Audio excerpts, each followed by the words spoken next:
Hello, everyone. Welcome to another episode of Weekly Hope. I'm Kirsten Haglund, the host of this Facebook Live series, and I'm very, very glad to welcome you here for another episode.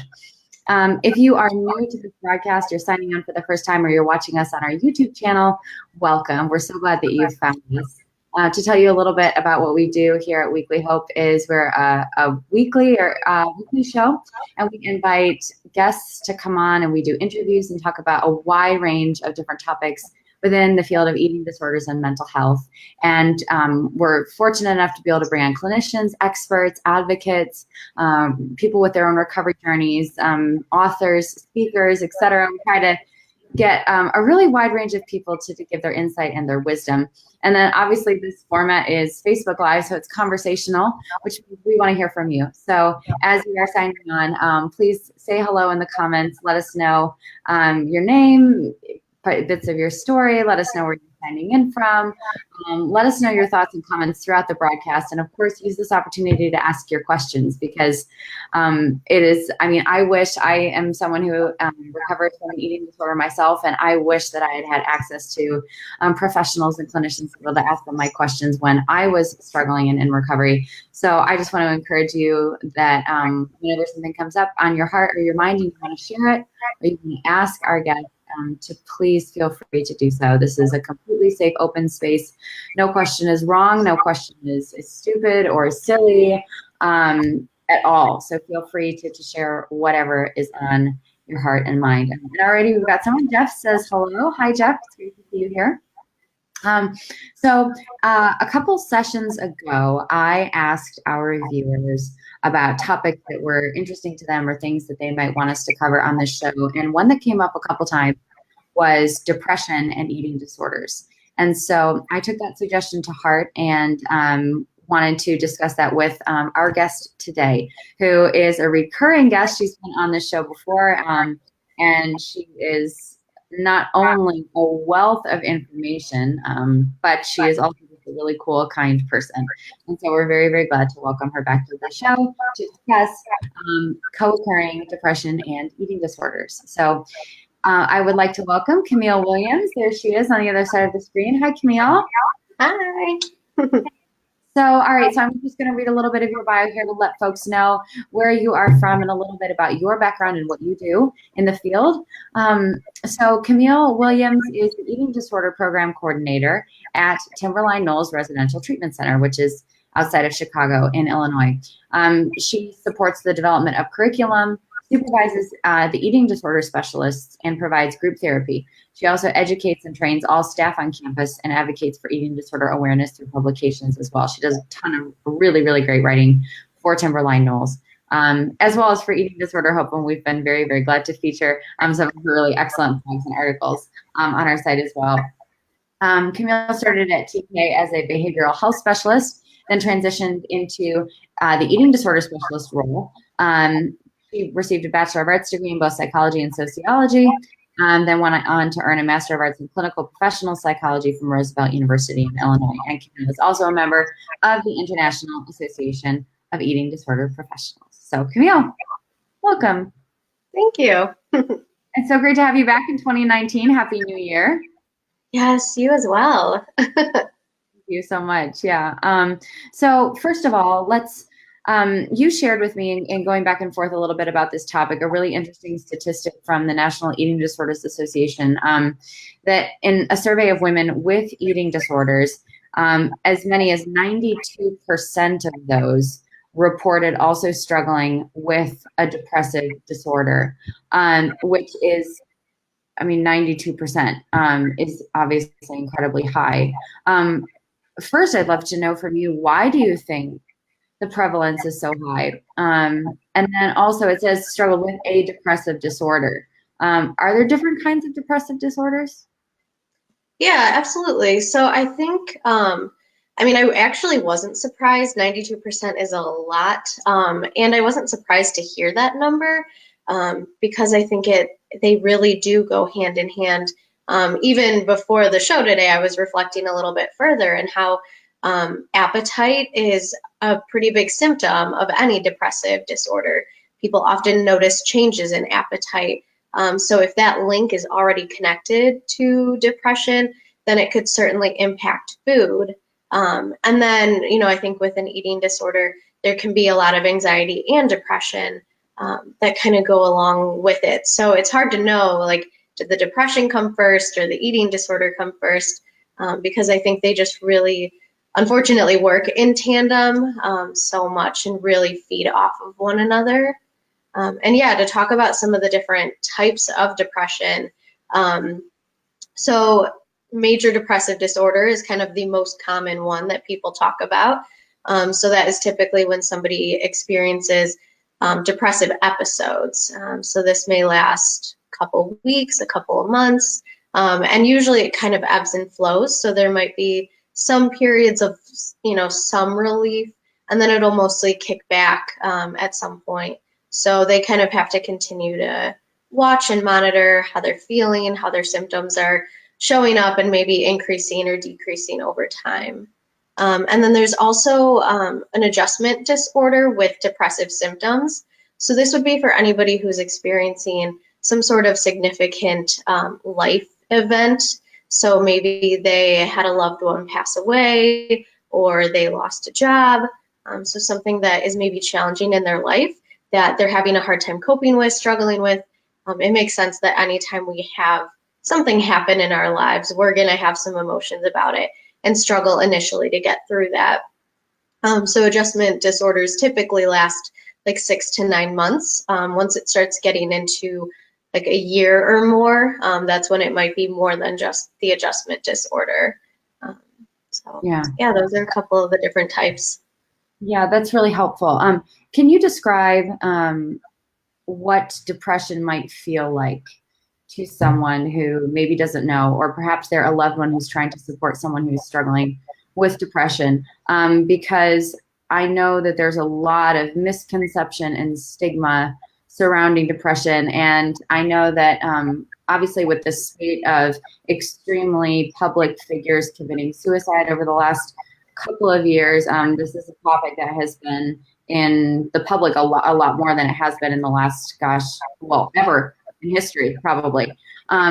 So how can especially from your work, working with your clients, can you describe to someone what depression might feel like to maybe help reduce some of that stigma surrounding it? Yeah, absolutely. And depression is challenging because it can feel different for different people. So symptoms can manifest really differently. So I think it is helpful for anybody who thinks they might be experiencing some sort of depressive symptoms to please reach out for support, to have somebody else help navigate what actually is going on here. But some common things that depression might feel like is kind of this overwhelming heaviness. It doesn't always have to be a sadness. It can be just feeling lethargic or feeling stuck, or almost apathy can show up. So rather than like an intense sadness, it may just be this numbness of, I don't really feel much. So that might be more of like, I don't experience joy anymore. So I'm not necessarily sad. Things that used to make me happy just don't anymore. That's just not working. And then there are a lot of physical symptoms that can go along with it too, like the appetite, which can be an increase or decrease in appetite.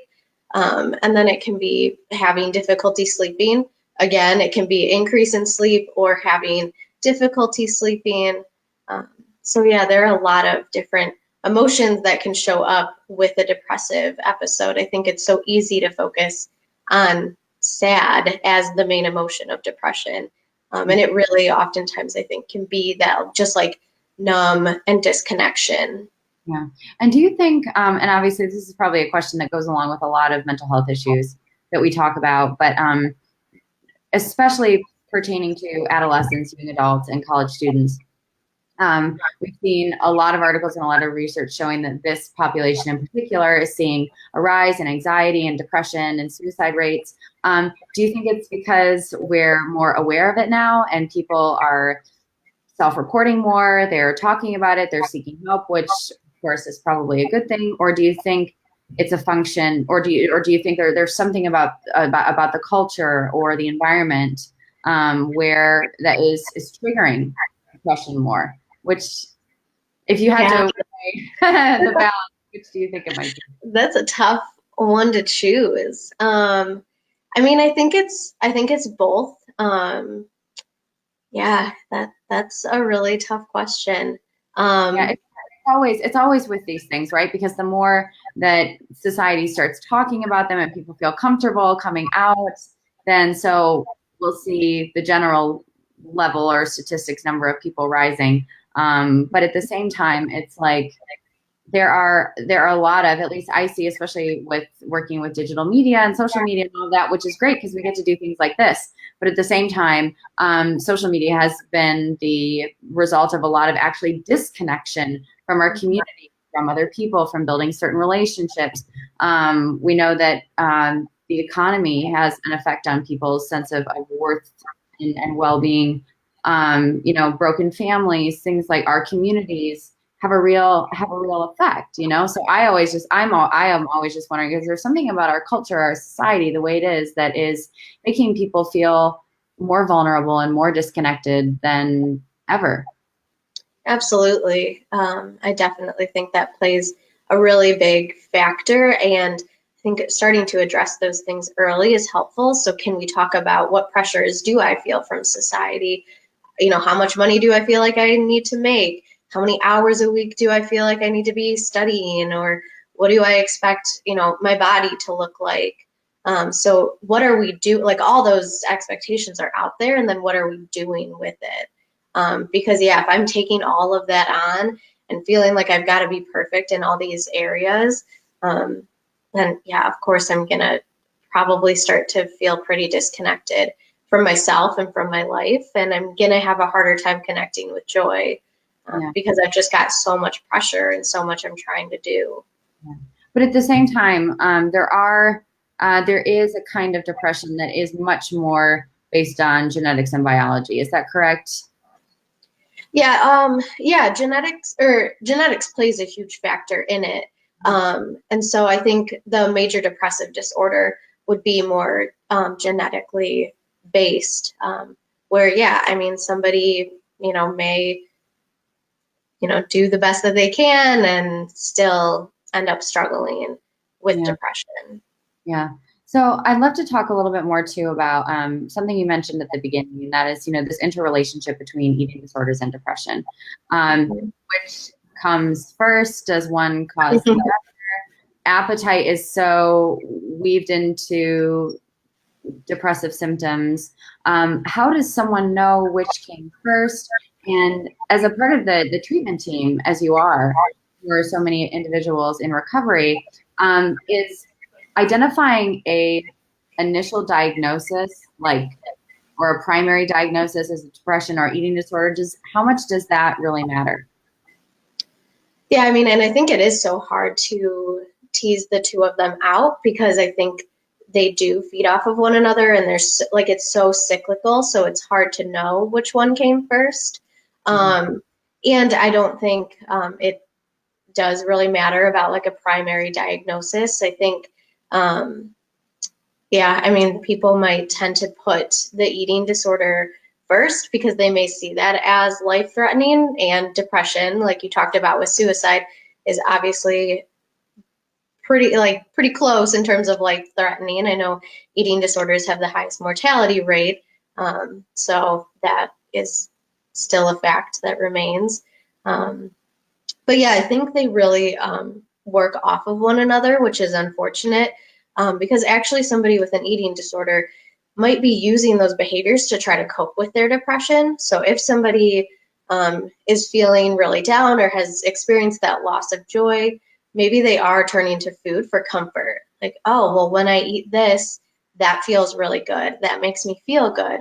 So then can that increase and increase over time to where a person is now struggling with binge eating? Or it can go the other way, where maybe that person is feeling numb, doesn't want to do anything, is having a hard time getting out of bed.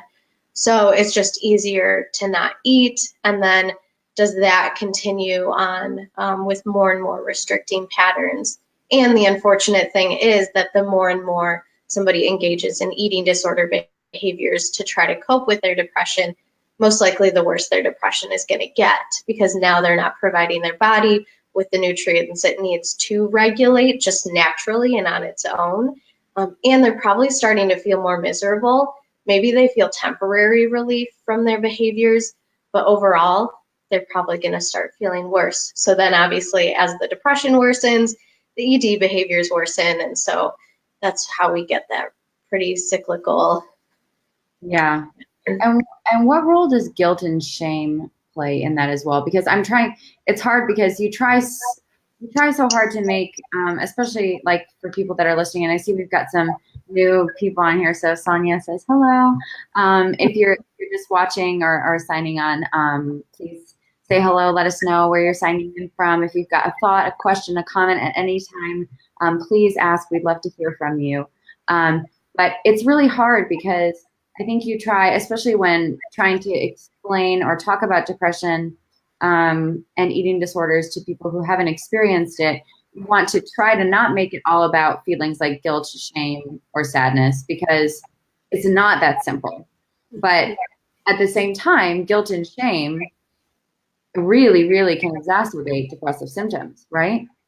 Yeah, absolutely. And I think there can be this expectation of, like, well, I shouldn't be feeling this way. Why am I having such a hard time getting out of bed? So I know we've talked a little bit about stigma already, and I think that's a huge part of it, is that the expectations come back into play. Like, I should be able to cope with this. I should be fine. And so, yeah, why am I using these behaviors, or why am I still struggling with feeling this way? I should be fine. I should feel better. So all of these expectations can lead to so much increased shame, and then that's going to increase behaviors and depression as well. And so that's where it's really important to just try to be kind and compassionate to self, that yes, I am struggling with some sort of depressive experience right now, and how can I help myself through that process, rather than invalidate myself or judge myself for what I'm experiencing that I can't control. Yeah, that acceptance key is so important. It just popped into my mind that we hear this term like high functioning. It's been applied to people who struggle with substance abuse and addiction, high functioning addict, or high functioning whatever other mental health issue. A lot of people, I think, suffer with depression and eating disorders, and nobody knows, and they hide it very well, and might be one of these high functioning depression, and might actually seem on the outside to be very accomplished, have it all together, even maybe seemingly happy all the time. What are some things that people can look for, some signs and symptoms that maybe in the workplace or someone in their family, to look for among someone who might be some of these high functioning depressive people who are struggling with a depressive disorder or eating disorder? Yeah, I think it's just being willing to check in with everybody and not assume that anybody's doing okay. I feel like I've seen it pop up in my social media more recently, of like, check in with your friend who's always doing all right, or check in with your friend who seems like the strong one, because they struggle too. We all struggle. So I think it's just being able to have an honest conversation, and help that person to maybe pause and reflect on, hey, how are you doing? Like, you've been working really hard, or you've had a lot going on lately. So I just want to check in with you and just kind of see how things are going.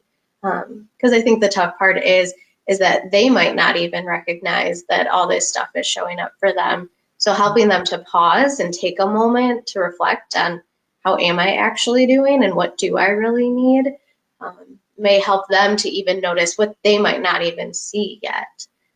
Or it may just provide a space for them to be honest. Maybe they know, yeah, I've been trying to function like this, and I know I'm burning out, and I don't know how to stop it. It's almost like I got this process going, and I don't know how to get off. I don't know how to get the support that I need.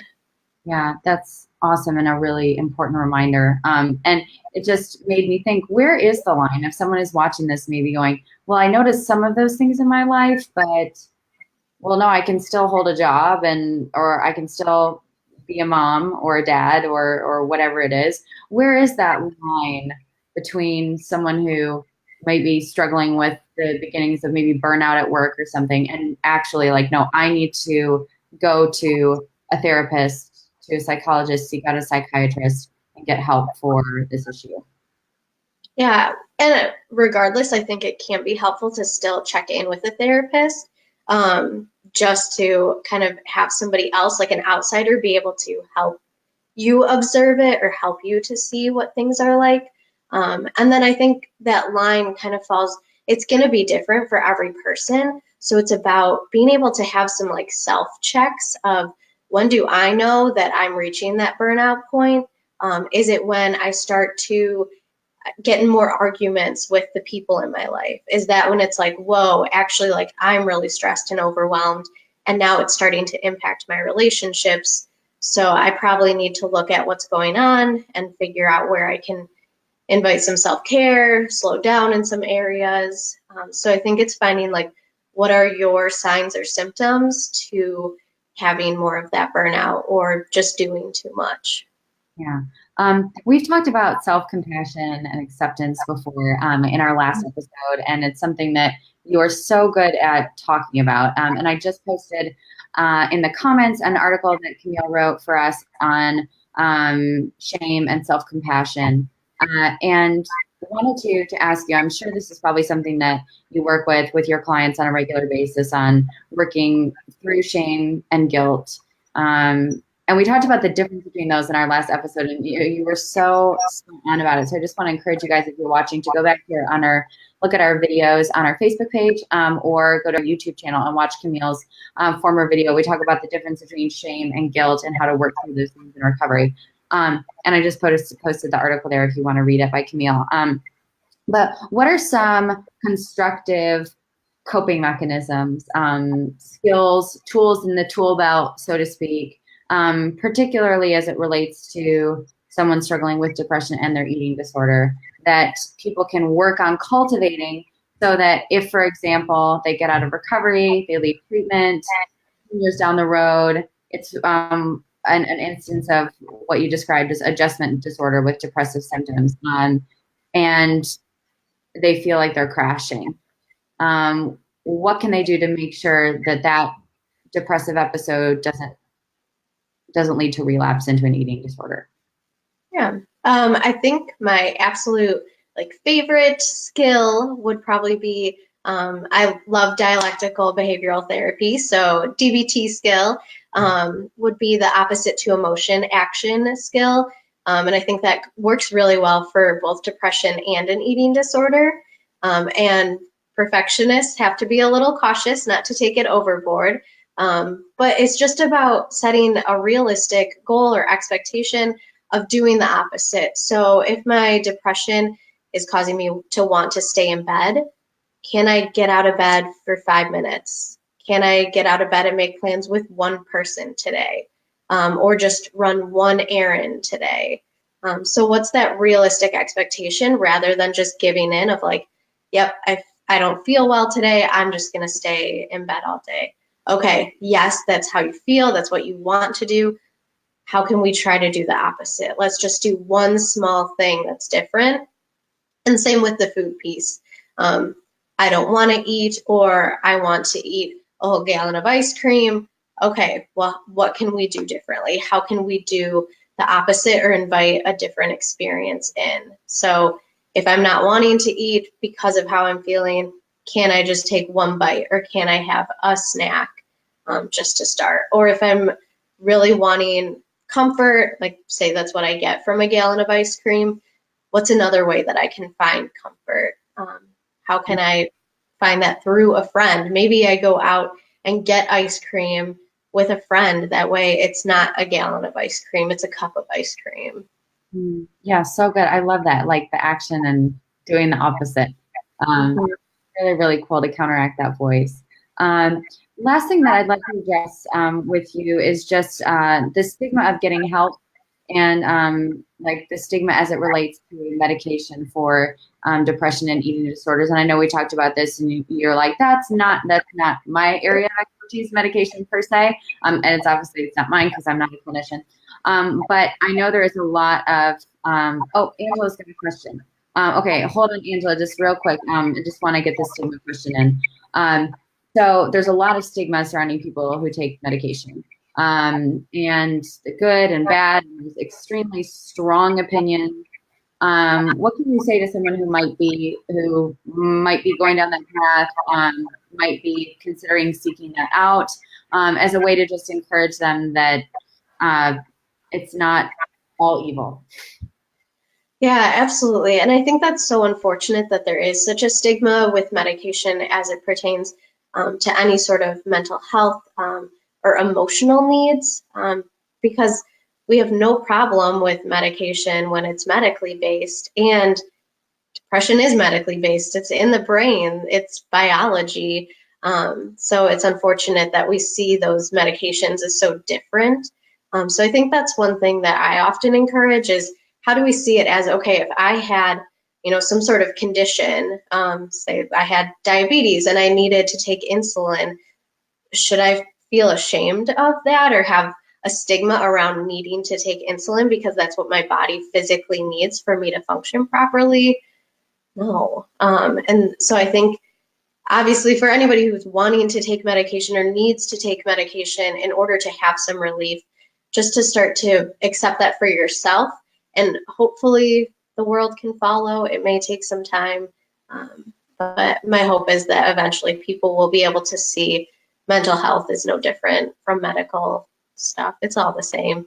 And medication is there to provide support and help people. And so if that's what we need, that's what we need. Yeah. And I think too that it's so important to emphasize that it's that therapy, accompanying therapy, is also such an important piece of that, right? And that's what you do. And the DBT and CBT is such a huge part of that, and reprogramming the brain. Yeah, absolutely. I mean, that's what research says, that the most effective treatment is usually a combination of medication and therapy. So usually just medication is not going to be good enough, because you got to talk to somebody about how you're feeling, and you've got to figure out new ways to cope with those feelings. And for a lot of people, therapy is not enough. So you need to have kind of that booster. I mean, it's almost kind of like a vitamin. Like, is that boost that I need to be able to practice those skills? Because if the depression is so severe that I can't even start with that opposite to emotion action skill, then how am I going to get anywhere? Maybe that medication can help me feel just a little bit better to start to do those things. Yeah, absolutely. Really great point. I want to get to Angela's question. So Angela says, Angela says, I have a very specific question. First, hi, Camille, with a big heart. I got my tonsils removed 14 days ago and have not had solid food in 14 days from the doctor's recommendation. So as of today, I'm supposed to start with food again, but the ed thoughts and depression thoughts are totally taking over. Any advice moving forward on how to move into this? Absolutely. Well, hi, Angela. Glad you're with us. Yeah, so I think I always recommend just baby steps. So, I mean, at Timberline Knolls, we, for people, especially after some sort of surgery, where I feel like with tonsils, you always hear about, like, you're going to be eating Jell-O and having a lot of milkshakes. And if those types of things are easier on the throat, then maybe starting with, like, what's one solid food I can start with today. And then maybe I'm going to need to supplement my meals with some Ensures or another supplement to help me get the nutrients that I need, but maybe in an easier way. But really thinking about, like, what is one solid food that would be the easiest for me to try to start with. So, like, would, pasta be easier because of the way, I might be able to, eat it, like, not have to chew as much? Or is it about just having my first food be a food that feels safer? So do I need to start with some sort of sandwich that I feel comfortable with? So I think it's just any starting point, and starting to take that first bite of solid food can help. And then just trying to supplement in ways that you can to get those nutritional needs met. So I hope that helps, wonderful. Angela. Wonderful. Yeah, thank you, Angela, for writing in and for sharing. This is actually two really great comments. So first of all, this is Kathy. She says, we did genetic testing on our D, and I assume that will mean daughter, after she was on many meds that turns out were not good for her. This is an amazing tool that is not well known, genesite.com. This takes the guesswork out of drugs that can have devastating side effects. Yeah, and I'm sure obviously, every person's case is so different, and that of course it's really important to be educated and to take that like ownership of knowing what exactly a diagnosis is, what your psychiatrist or the medical team that you're working with is in fact prescribing or suggesting. Yeah, Camille, did you have anything to add to that? I know at Timberline Knolls we've started doing some of the genetic testing. I don't know too much about it. And I think sometimes we have to play around with whether or not insurance is covering it. Which I think hopefully more and more insurances are getting on board with it, because it does seem to make sense. Like if I can do genetic testing and find out what medications are going to work best in my body, then why are we going to waste time trying out medications that don't work? So that's kind of the gist of what I know, just based on what Timberline Knolls has started to do. But yeah, it does seem really helpful. So you may want to check to see that your insurance covers it, because I think it's pretty pricey if it doesn't. But it can be certainly very helpful. Yeah, that's great. And thank you, Kathy, for sharing that. I'm sure that will definitely be helpful for others. And then this is cool. So we've got Jennifer. It's her first time joining us. And she says she's a child psychiatrist and wanted to chime in and echo what Camille said. I often talk to patients thinking of medication as another tool in the toolbox to combat depression, anxiety, obsessive thoughts. Often medication provides a foundation from which to better be able to engage in therapeutic interventions. Neither alone may be enough. To compare with medical illness, if we think about cancer, a patient may need surgery first and then utilize chemo and radiation. The same way with depression and anxiety and eating disorders, medication needed in order to alleviate some of the depressing symptoms, getting in the way of therapy. Just my 2 cents, my first chat, and it's wonderful. Great job. Thank you. Thank you so much, Jennifer. Really appreciate that. But yeah, I thought that was great, the way that she made the analogy to cancer and other physical symptoms, just like you did with diabetes and insulin, Absolutely. Yeah. Absolutely. All right. Well, and this is we're going to be wrapping up with Camille here in the next minute or so. So just if you guys have any more questions or comments that you would like to share, you can go ahead and do that right now before we say goodbye to Camille. But one last thing, and I saw also Denise sign on here and say hello, and I just want to say hello, madam. It's good to see you again. So if people are watching this and they're thinking, okay, you know what, this has been a real wake-up call for me. I really want to be well. I see that there's a light at the end of the tunnel, or I see that there can be freedom from this. I see that I can recover and I want to recover. What are the next steps for someone? Especially if depression is a major part of this, because it can be so hard to be motivated or to stay motivated when you are struggling with depression. How can you encourage people that are watching to really follow through and get the help that they need?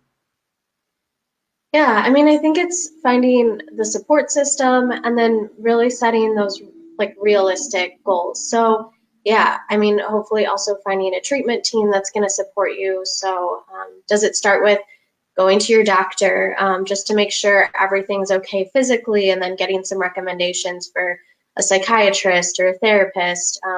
There are a lot of great online resources to try to find a therapist that matches what you need. A lot of that information is online, so that you can connect to somebody who you think is going to be helpful. But I think it's also important to think about your support system that you have around you. So who can I talk to about this? Maybe, on a daily basis, or just check in with every once in a while. Who can help me to meet my goals? So yeah, if I'm really trying to increase my food intake, is there somebody who can have dinner with me every night? Or maybe a couple different people who can have meals with me throughout the day. So can I really reach out and set up that support, rather than putting these expectations that, okay, I need to eat more. Okay, I need to feel better, and I need to go out and do these things, and putting all of that just on you. That's a lot. So I think really figuring out what you need to do and what you want to do for your life to improve, and then figuring out who's going to help you to do that and to accomplish those things. Because it's hard to do alone and it's not as fun. I'd rather eat with somebody than by myself. So, yeah, finding those people in your life who you can enjoy your time with. Wonderful. Thank you so much, Camille. It was some really wonderful words of wisdom. And Angela also just chimed in and said, just want to say thank you. So many value reminders of tools and skills that I forgot that Camille had taught me. So I forgot that Camille had taught me. So I know Angela's not the only one thinking that who's watching. So Camille, it's been a joy. Thank you so much for sharing your insight and wisdom with us.